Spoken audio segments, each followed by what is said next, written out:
Woola! This is Lloyd of the Northwoods. We talked a little bit last time about how the brain constructs consciousness and makes us aware of being aware, and also makes it possible for us to have a concept of self that's separate from the rest of the world, and how it's useful at times to escape from that through techniques of meditation, or as I'm doing now, walking through the forest in a slightly enhanced state of fear.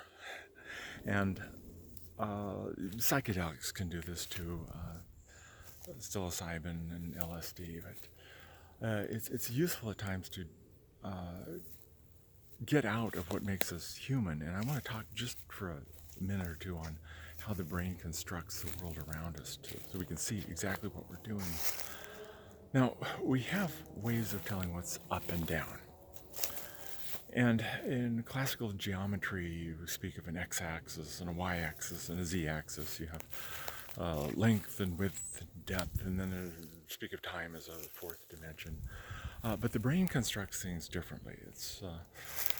We have little sensors in our ears which tell us which direction is down, because that's the way the gravity is pulling these little otoliths. And so we know what is down and we know what is up because it's opposite of that. But in fact, what's really happening is we're just telling ourselves which direction is the center of the earth and which is outward from that.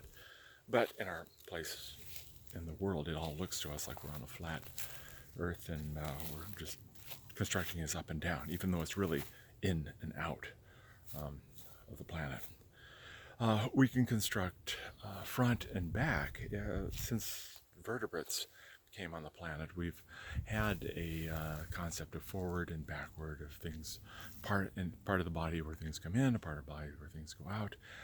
And so this is basically constructed by which direction our eyes are pointing. We're going forward and the other direction is backward. Now, when we try to construct right and left, this is where it gets really interesting, because the brain is symmetrical.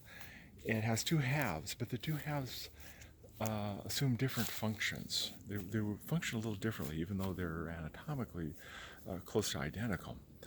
And the left side of the brain does language and logical thinking, and the right side of the brain does holistic thinking. And an interesting thing happens when you get a stroke on the right side of the brain. You get a function or a phenomenon called hemi-neglect. And what this is a complete lack of ability to even conceive of the idea of left.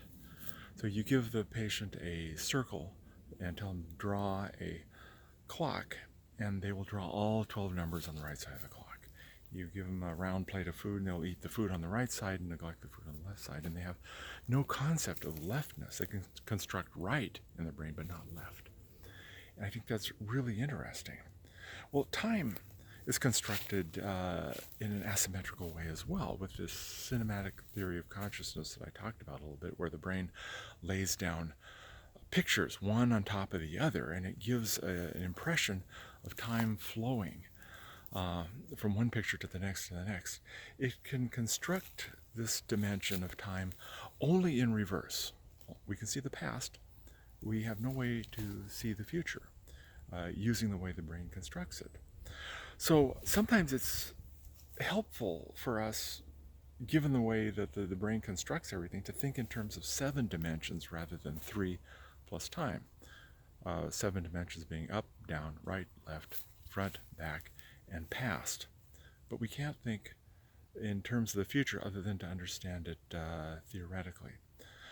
So when we manipulate consciousness, we're going to be manipulating our ability to see the world in these 7 dimensions. And interesting things happen when we play with that and we allow ourselves to construct the world a little differently. So we'll talk more about that later. I hope you enjoyed this.